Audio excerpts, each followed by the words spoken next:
সকলকে জয় যিশু, সকলকে স্বাগত এবং ধন্যবাদ জানিয়ে প্রভুর বাক্য নিয়ে চলে আসলাম আরও একটা সুন্দর দিনে।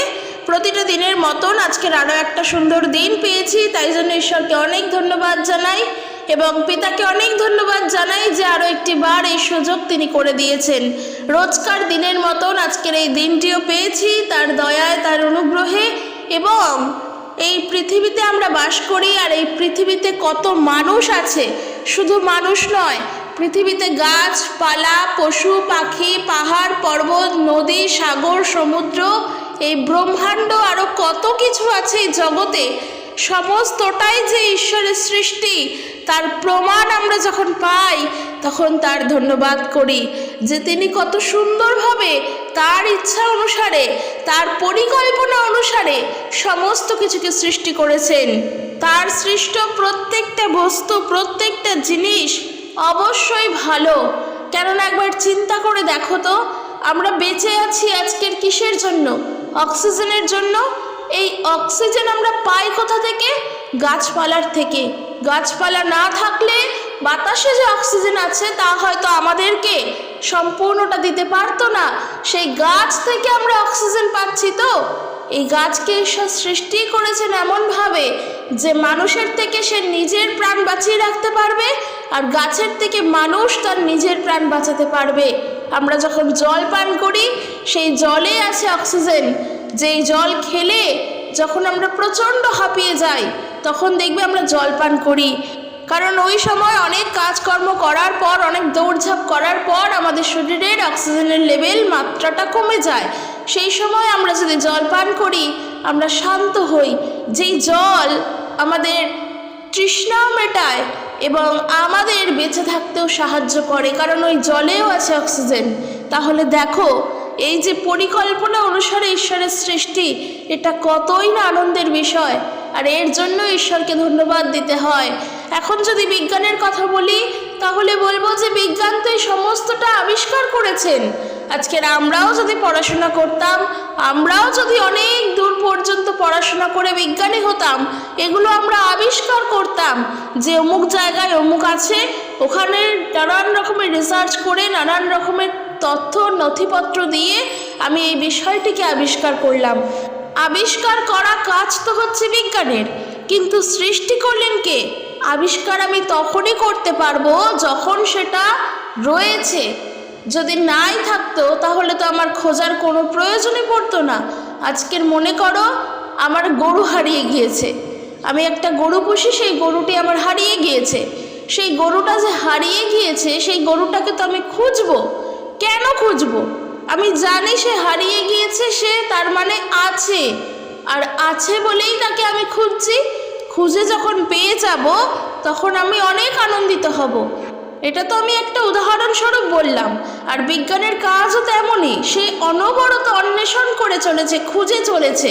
কিন্তু সৃষ্টি তো কেউ করে রেখেছে, যার জন্য বিজ্ঞান খুঁজছে। তাই জেনে রাখবে, সৃষ্টি যিনি করেছেন তিনি ঈশ্বর বা সর্বশক্তিমান, সৃষ্টিকর্তা ছাড়া আর কেউ নন। তিনি এই জগতের সমস্ত কিছুকে সৃষ্টি করেছেন। সে তুমি গাছপালা বলো আর চন্দ্র সূর্য বলো, তার হাতে সৃষ্ট সমস্ত কিছু। কারণ চন্দ্র নিজে নিজে তৈরি হয়নি, সূর্য নিজে নিজেও তৈরি হয়নি। চন্দ্র বা সূর্য নিজেরা কেউই দেবতা নয়, তাদেরকে সৃষ্টি করা হয়েছে। যদি তাই বলি তাহলে বলবো মানুষ তো নিজে নিজেই তৈরি হয়েছে, মানুষও তো নিজেই নিজের দেবতা। তাও তো হতে পারতো না।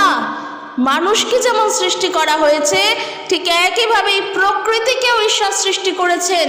তার মধ্যে চন্দ্র সূর্য গাছপালা সবটা আছে। তাই প্রকৃতি যেমন ঈশ্বরের ওপরে নির্ভরশীল, ঠিক একইভাবে মানুষও কিন্তু ঈশ্বরের ওপরে নির্ভরশীল। কেন বললাম প্রকৃতি ঈশ্বরের ওপরে নির্ভরশীল? এই জন্যই, কারণ ঈশ্বরের ইচ্ছে ছাড়া এই পৃথিবীতে কিচ্ছু হয় না। ঝড় পর্যন্ত ওঠে না, বাতাস পর্যন্ত বয় না। এই যে বৈশাখ মাসে ঝড় বৃষ্টি হবে, এই কথাটি কে কাকে বলে গিয়েছিল? কে কবে কোথায় লিখে গেছিল যে বৈশাখ মাসে কাল বৈশাখী হবে? কিন্তু আমরা জানি এটা প্রকৃতির নিয়ম। প্রকৃতির নিয়ম কার হাতে? একমাত্র ঈশ্বরের হাতে। ঈশ্বর সমস্ত কিছুর মালিক, তাই সব সময়ের জন্য তার গৌরব, তার প্রশংসা করতে হয়। শুরু থেকে অনেকগুলো বিষয় বললাম এবং এগুলো আমাদের মনে রাখা উচিত, আমাদের এগুলো নিয়ে চিন্তা ভাবনাও করা উচিত। তো চলো আজকের যে মূল বিষয় সেই বিষয়ে আলোচনা করা যাক। তবে শুরু থেকে এই কথাগুলো এই কারণের জন্যই বললাম যেন আমরা এগুলো নিয়ে চিন্তা করি, আর যখন চিন্তা করব এবং ভাববো ঈশ্বরের বিষয় তখন যেন তার গৌরব প্রশংসা করি। আমাদের উদ্দেশ্য তার গৌরব, তার প্রশংসা করা। তো চলো আজকের মূল বিষয় আসা যাক। আজকের যে বিষয় নিয়ে আলোচনা করব, আজকের যে টপিক আমার রয়েছে তা হলো, দেখো এক দিদি ভাই তুমি কমেন্ট করেছো এবং এই ভিডিওগুলি আমি প্রত্যেক দিনই মোটামুটি শেয়ার করি, এবং যদি তোমরা জেনে থাকো ভালো করে জানবে যে তুমি বলেছো তোমার পরিবারে, তোমার সংসারে, তোমার ঘরের যিনি সদস্য, যিনি তোমার উপরে অর্থাৎ অভিভাবক বলতে পারো কিংবা গৃহকর্তা যিনি আছেন, তিনি তোমাকে, প্রভুকে তুমি বিশ্বাস করো সেই বিশ্বাসের পথে এগোতে দিচ্ছে না, অর্থাৎ তোমাকে তিনি বাধা দান করছেন। আর তোমার ইচ্ছা, তোমার ভাবনা যে তুমি এবং সেও একদিন প্রভুতে একসঙ্গে এসে প্রভুর গৌরব করবে, তাই তো? এই যে কথাটি তুমি বলেছ, এখানেই বলবে ঈশ্বরের ধন্যবাদ হোক, প্রথম কথা। আর দ্বিতীয় কথা, এই সমস্যাটা তোমার একার নয়। আমি প্রায় এই ভিডিওগুলোর মধ্য দিয়ে বলি, এটা কারোর পার্সোনাল সমস্যা নয়। প্রভু যিশুকে আমরা যারা বিশ্বাস করতে চাই, প্রথমত আমাদের জীবনে বাধা আসেই। কেমনই অদ্ভুত ঈশ্বরের মহিমা দেখো, অন্য কোনো ধর্মে যাও, অন্য কোনো কিছু করো, তোমার এতটা বাধা আসবে না যতটা তুমি খ্রিস্ট ধর্মে এসে, খ্রিস্ট মতে এসে খ্রিস্টকে গ্রহণ করবে। যখনই আমরা প্রভু যিশুকে গ্রহণ করতে চাই, তাকে বিশ্বাস করতে চাই, নানানভাবে বাধা আসে। সেটা আমাদের পরিবারের থেকে হোক, কিংবা আমাদের প্রতিবেশীর থেকে হোক, কিংবা আমাদের আত্মীয় স্বজনের থেকে হোক। আর আনন্দের বিষয় হলো এইখানেই, প্রভু যিশু এখানেই বলছেন, যখন তোমরা ধার্মিকতার জন্য তাড়িত এবং যখন তোমরা আমার জন্য নিন্দিত হও, তখন তোমরা আনন্দ করো। কারণ এখানে তিনি বলছেন যে তোমরা ভয় পেও না, তোমরা উদ্বিগ্ন হয়েও না, তোমরা চিন্তা করো না। কারণ তোমাদের আগে যারা ভাববাদীগণেরা ছিলেন, ঠিক একইভাবে তারাও অত্যাচারিত হয়েছেন। এবং তাদেরকে বাদ দাও, যদি আমরা যিশুকে দেখি, তিনিই তো অত্যাচারিত হয়েছেন। কিসের জন্য হয়েছেন? এই যে আমাদের জন্য হয়েছেন, মানুষের জন্য হয়েছেন। কারণ তিনি এসেছিলেন মানুষের পাপের ভার গ্রহণ করে ক্রুশীয় মৃত্যুবরণের মধ্য দিয়ে এবং 3 দিন বাদে পুনরুত্থানের মধ্য দিয়ে মানুষকে জীবন দিতে। এটা ছিল তার উদ্দেশ্য। আর যখন তিনি উদ্দেশ্য নিয়ে আসলেন, তার জন্য তাকে অনেক কষ্ট, অনেক অত্যাচার, অনেক যন্ত্রণা সহ্য করতে হলো, তবুও তিনি তার উদ্দেশ্য পূর্ণ করে গেলেন। দেখেছি, আমরা জানি সেটা, আমরা জানি সামনে গুড ফ্রাইডে গেল।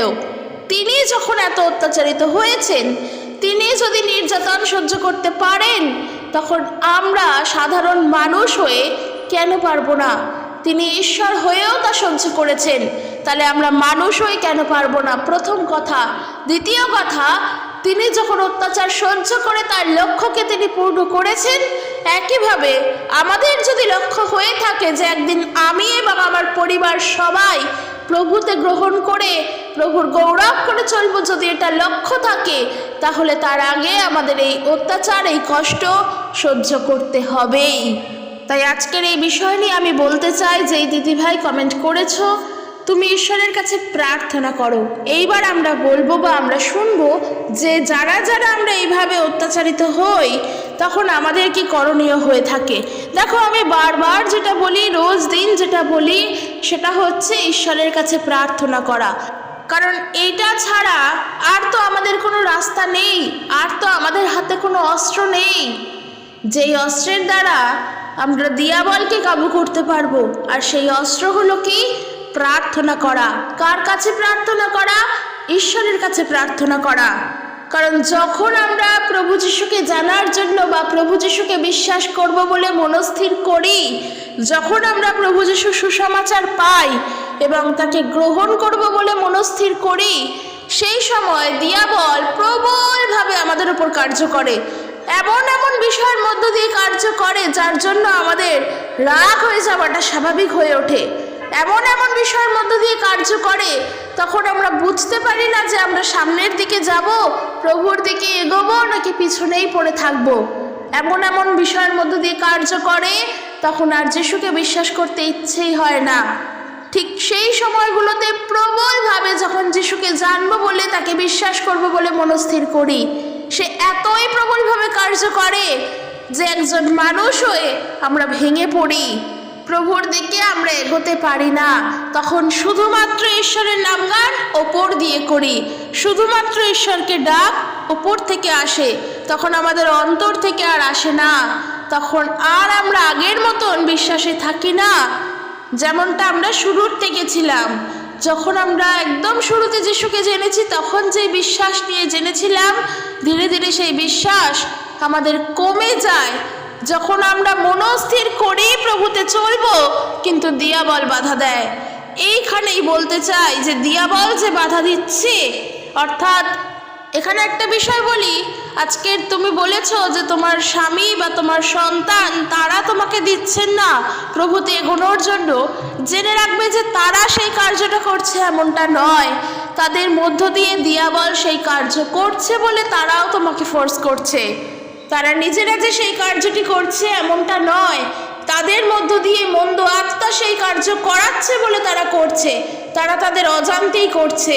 কিন্তু একবার যদি তাদেরকে বলা যায় প্রভুর কথা, আর যদি তারা বিশ্বাস করে নেয়, তাহলে কোনোদিনের জন্য, যেই ব্যক্তি একবার যিশুকে বিশ্বাস করবে, সে কোনোদিনের জন্য যিশুর নামকে নিন্দা করবে না।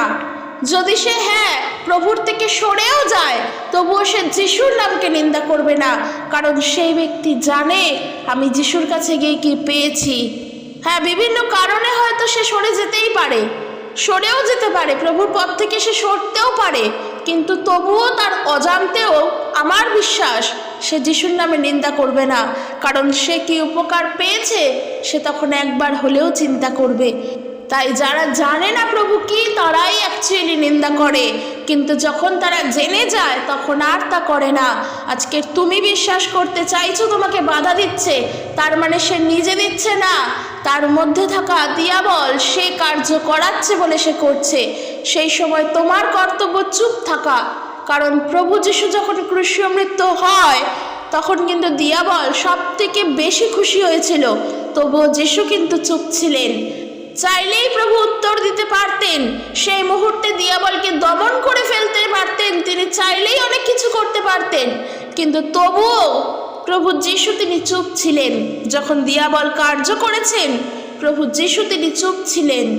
ঠিক একইভাবে আমি এটাই বলতে চাই যে যখন আমাদের ওপর অত্যাচার আসে, প্রভুকে বিশ্বাস করব বলে বাধা আসে, তখন আমাদের উচিত যা হচ্ছে তা মেনে নেওয়া, যা যা অত্যাচার আসছে মুখ বন্ধ করে সহ্য করা।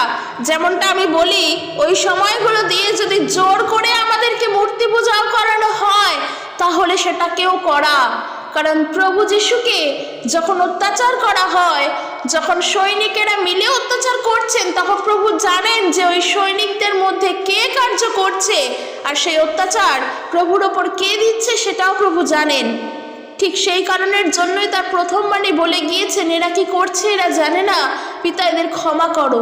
কারণ তারা মানুষ হিসেবে জানে না তারা কি করছে, সত্যিই তারা জানে না, তাদের মধ্য দিয়ে করানো হচ্ছিল বলে তারা করছিল। যদি তারা জানতো, তাহলে প্রভুর কাছে তারা নত হয়ে থাকতো। তবুও দেখো, যতক্ষণ অত্যাচার চলেছে প্রভু কিন্তু চুপ ছিলেন, তিনি একটা কথাও বলেননি, তিনি একটি বাক্যও বলেননি। কিন্তু তার জবাব তিনি কবে দিলেন? 3 দিন বাদে ভোরবেলা প্রত্যুষে পুনরুত্থিত হয়ে তার জবাব দিলেন, স্বমহিমায় পুনরুত্থিত হলেন, স্বপ্রতাপে পুনরুত্থিত হলেন, স্বপরাক্রমে পুনরুত্থিত হলেন। তখন সে দিয়াবলকে জবাব দিল যে, মৃত্যু তুমি পারবে না আমাকে ছুতে, তুমি পারোনি আমাকে ধরে রাখতে, তুমি পারোনি আমাকে আটকে রাখতে, কারণ আমি মৃত্যুঞ্জয়ী। প্রভু যিশু সেখানে প্রমাণ দিলেন। আর আমি ওটাই বললাম যে দেখো, প্রভু যিশু উদ্দেশ্য নিয়ে এসেছিলেন, তার লক্ষ্য ছিল ওই দিনটি, তার লক্ষ্য ছিল গুড ফ্রাইডের থেকেও বড় বিষয় 3 দিন বাদে পুনরুত্থিত হওয়ার দিন। আর দেখো তিনি কিন্তু তা পূর্ণ করেছেন। আর আমি ওটাই বলতে চাই যে এই দিদি ভাই তুমি কমেন্ট করেছো, তোমার ইচ্ছা, তোমার বিশ্বাস যে একদিন তোমরা সবাই প্রভুতে এসে প্রভুর গৌরব প্রশংসা করবে, তোমরা সবাই বিশ্বাস করবে। আমি তোমার জন্য বলতে চাই, লক্ষ্য যখন এটাই আছে, লক্ষ্য তখন এটাই রাখো। কিন্তু ওই লক্ষ্যে পৌঁছানোর জন্য তো অনেক চড়াই উতরাই আসবেই। সেই চড়াই উতরাই পার করো, শুধুমাত্র প্রভুর প্রতি বিশ্বাসটা রেখে যেন বিশ্বাস না হারিয়ে যায়। কারণ জানবে তোমার লক্ষ্য একসঙ্গে খ্রিস্ট বিশ্বাসী হওয়া, সকলে মিলে একত্রে প্রভুর গৌরব করা, এটা তোমার লক্ষ্য। আর লক্ষ্য যদি এটা হয় তাহলে তো তোমাকে চড়াই উতরাইয়ের মধ্য দিয়েই আসতে হবে। অনেক পাহাড় পর্বত জল কাদা পেরিয়ে তারপর সেই লক্ষ্যে পৌঁছতে হবে। আর তার জন্য নির্যাতনও সহ্য করতে হবে অনেক। কারণ জানবে যা যা করছো, যা যা ভোগ করছো, সবটা প্রভু দেখছেন। তার দৃষ্টির অগোচরে কোনো কিচ্ছু ঘটে না। আজকে যদি প্রভুর কাছে যাওয়ার জন্য অত্যাচার সহ্য করো, সেই অত্যাচারটা প্রভু দেখতে পান। আর তিনি তোমাকে তখন বল দেন, শক্তি দেন, মনের জোর দেন, যেন তুমি তাকে আরো গভীরভাবে বিশ্বাস করতে পারো। আর এইটার জন্যই দরকার প্রার্থনা করা, এটার জন্যই প্রয়োজন প্রত্যেক নিয়ত প্রার্থনা করা। তুমি তোমার হৃদয়ে যখন প্রার্থনা করবে, সেটা তো তোমার ঈশ্বর ছাড়া আর কেউ শুনতে পাবে না। যখন তুমি তোমার মন থেকে প্রভুকে ডাকবে, তখন তোমার সেই প্রার্থনা প্রভু ঈশ্বর ছাড়া, প্রভু যিশু ছাড়া আর কেউ শুনতে পাবে না। তো সেটাই করো না, তাহলে সেটাই তো তিনি উত্তর দেন। তোমার জেদ যদি এটা থাকে, প্রভুতে আমি আসবো এবং আমার পরিবার আসবে, তার জন্য তোমার প্রার্থনা কন্টিনিউ থাকবে। প্রভুর সঙ্গে তোমার সেই সংযোগ সরাসরিভাবে এটাই থাকবে যেন প্রভু তোমার জীবনে এই আশীর্বাদ নিয়ে আনেন। আর তুমি এটা ততক্ষণ চালিয়েই যাবে যতক্ষণ না প্রভু দিচ্ছেন। অর্থাৎ প্রার্থনাটা এটাই থাকবে যে প্রভু তুমি না দেওয়া পর্যন্ত আমি তোমার কাছে প্রার্থনা করবই। কারণ আমার লক্ষ্য একদিন আমরা সবাই তোমাকে বিশ্বাস করব, তোমার চরণতলে আসব। এই প্রার্থনা আমি দিন রাত করি, যতক্ষণ না তুমি এর উত্তর আমাকে দেবে আমি তোমার কাছে প্রার্থনা করতেই থাকবো। এই প্রার্থনা প্রভুর কাছে রাখো, কারণ এর জন্য অনেক অত্যাচার সহ্য করতে হতেই পারে। তবুও যদি তোমার মধ্যে জেদ থাকে, সেই জেদের সঙ্গেই প্রার্থনা করো যে আমি প্রভুর থেকে উত্তর নেব, যতই অত্যাচার আসুক। যদি করতে পারো এই বিশ্বাসে এই প্রার্থনা, উত্তর পাবে। কিন্তু দুঃখের বিষয় হলো আজকের দিনে এই ধরনের বিশ্বাসীরা বড়ই অভাব। অনেক বিশ্বাসীরাই হয়তো উঠছে, অনেক মানুষ হয়তো প্রভুকে বিশ্বাস করছে, কিন্তু সেই গভীর বিশ্বাসী, সেই প্রকৃত বিশ্বাসী, সেই পরিপক্ক বিশ্বাসী খুব কমই আসছেন। তাই যেটা দরকার প্রকৃত পরিপক্ক গভীর বিশ্বাসী হয়ে ওঠা। কারণ মানুষ আজ নিজের সুবিধার জন্য প্রভুকে বিশ্বাস করছে, কিন্তু না, ঈশ্বরকে পেতে গেলে কোনো শর্ত সাপেক্ষের মধ্য দিয়ে পেতে হয় না। আজকের আমার এই সুবিধাটা আমি পাবো বলে তার কাছে গেলাম, কোনো শর্ত রেখে ঈশ্বরকে বিশ্বাস করো না। কারণ শর্ত যদি আসে, সেখানেই চলে আসবে স্বার্থপরতা, যা কখনোই ঈশ্বর থেকে আসে না। আর ঈশ্বর থেকে যা আসে তা হলো নিঃস্বার্থ, নিঃশর্ত, যেটা কিনা ঈশ্বর তিনি নিজে আমাদের জন্য করেছেন। তার একমাত্র প্রিয় পুত্রকে তিনি নিঃশর্তভাবে দান করেছেন এবং সেই পুত্র তিনি নিঃস্বার্থভাবে মানুষকে প্রেম করেছেন। যদি আমরা সেইভাবে চলতে পারি, প্রভুর আশীর্বাদ পাবো। তাই কোনো কিছুর বিনিময়ে প্রভুকে পাবো তা নয়, কিংবা আমি প্রার্থনাতে গিয়ে, আমি চার্চে গিয়ে কি পেলাম তার জন্যই আমি যাব, তাও যেন না হয়। কারণ আজকের যুগে মানুষের মেন্টালিটি, মানুষের চিন্তাধারা বদলে গিয়েছে। সব জায়গাতে গিয়েই আমরা আমাদের লাভের অংশটুকু খুঁজি। কিন্তু দয়া করে বলবো, প্রভু যিশুর কাছে এসে তা করো না। নিজের লাভ খুঁজতে যিশুর কাছে এসো না। জগতে অনেক কিছু আছে, সেই সব জায়গায় যাও, কিন্তু নিজের লাভটুকুনি খুঁজতে যিশুর কাছে এসো না। তার কাছে আসো নিঃস্বার্থভাবে, নিঃস্বার্থ নিঃশর্ত বিশ্বাসী হয়ে আসো। সেই বিশ্বাস নিয়ে আসো যেখানে শুধু সরলতা থাকবে, কারণ সব সময় জানবে ঈশ্বর এটাই চান। তো আমি এটা আবারও বলতে চাই যে দিদিভাই এই কমেন্টটি করেছেন, আমি তার জন্য শুধু নয় সবার জন্য বলছি, আমরা অবশ্যই প্রার্থনায় তো যুক্ত থাকবই, তার সাথে সাথে বাইবেল পাঠে রত থাকবো। কারণ যা জানবে যেটা কিনা আলোর নয় মানেই আলোর বিপরীত, অর্থাৎ অন্ধকার। যা অন্ধকার তো চাইবেই তার নিজের কাছেই সবটা রেখে দিতে, সে তো চাইবেই সবটা তার হোক। তাই যারা আলোর দিকে ছুটছে, অন্ধকার চায় তাদেরকে নিজের দিকে টানতে। কিন্তু অদ্ভুত বিষয় হলো, যতই অন্ধকার নিজের দিকে টানতে চাক না কেন, আলোর জয় হয়, সত্যের জয় হয়। তাই যেই ব্যক্তি আলো এবং অন্ধকারের মাঝে দাঁড়িয়ে আছে, সে সর্বপ্রথম নিজে ডিসাইড করুক সে আলোতে চলবে না অন্ধকারে চলবে। যদি আলোতে চলতে হয়, অর্থাৎ ঈশ্বরের দিকে ফিরতে হয়, তাহলে সে যেন সম্পূর্ণ বিশ্বাসে নিঃস্বার্থভাবে সরলতায় প্রভুর দিকে ফেরে এবং অবশ্যই প্রভুতে সুস্থির থেকে প্রভুর দিকে ফেরে। এটা আমি সবার জন্য বললাম। আমি আশা রাখি তোমরা সেটা বুঝতে পারছো। আমি আশা করি তোমরা সেটা মানবে এবং প্রভুর প্রতি থাকবে। আর একটা জিনিস জানবে, যেটা বাক্য সবসময় বলে, যে যদি আমরা আমাদের বিশ্বাসে অটল হয়ে থাকতে পারি, যদি আমরা আমাদের বিশ্বাসে সুস্থির হয়ে থাকতে পারি, তাহলে আমরা দিয়াবলকে প্রতিরোধ করতে পারবো। তাই আমরা প্রভু যিশুকে যখন জানবো, তার আগে দিয়াবলের যতই কার্য আসুক, যদি আমরা প্রকৃতভাবেই প্রভুতে সুস্থির থাকতে পারি, তাহলে সেই বিশ্বাসের দ্বারা দিয়াবলকে প্রতিরোধ করতে পারবো। অর্থাৎ যখন জীবনে অত্যাচার আসবে, যদি আমরা প্রভুতে সুস্থির থাকি, তাহলে প্রভুর নামেতে সেই অত্যাচার সহ্য করতে পারবো এবং তা অতিক্রম করে প্রভুর দিকে ফিরতে পারবো। প্রভু যিশুও তো সেই অত্যাচার সহ্য করেছিলেন, প্রভু যিশুও তো সেই কষ্ট দুঃখ সহ্য করেছিলেন, তাহলে আমরা কেন পারবো না?